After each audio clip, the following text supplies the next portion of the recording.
La police de caractère est très souvent la grande oubliée lorsqu'il s'agit de créer sa marque. Et pourtant, chaque police évoque une émotion différente. Ainsi, lorsque vous voulez trouver la bonne police pour votre marque, vous voulez être sûr qu'elle corresponde exactement à votre personnalité. Car au final, il ne s'agit pas seulement de ce que vous dites, mais de la manière dont vous l'écrivez.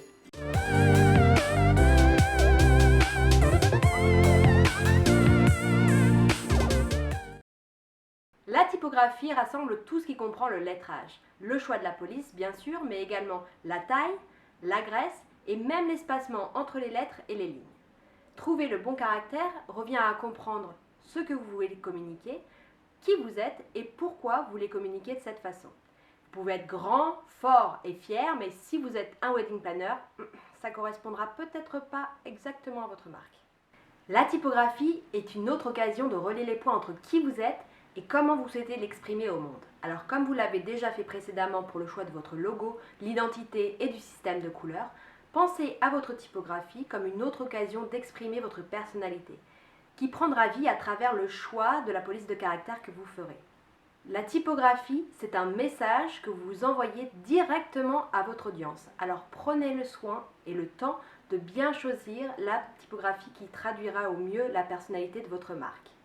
Si par exemple vous êtes un photographe de mariage, vous voudrez exprimer un peu de romantisme et de confiance. Dans ce cas-là, vous choisirez plutôt une police script et légère. Si vous êtes une société financière, vous choisirez plutôt une police à empattement pour indiquer la confiance. Une fois que vous aurez trouvé la police de votre logo, vous aurez besoin d'une police de titre et une police de texte complémentaire à utiliser de manière uniforme sur toutes vos communications. Pensez également à la manière dont vous voulez formater votre police.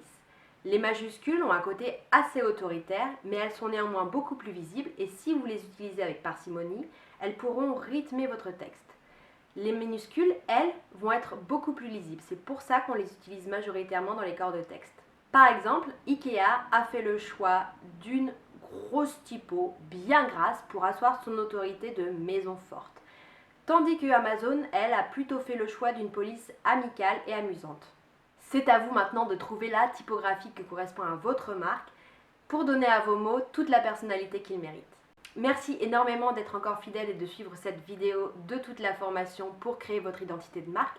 Je vous retrouve pour une dernière vidéo dès jeudi prochain. D'ici là, n'hésitez pas à me laisser vos commentaires sous la vidéo, à liker et à vous abonner à la chaîne. À très vite!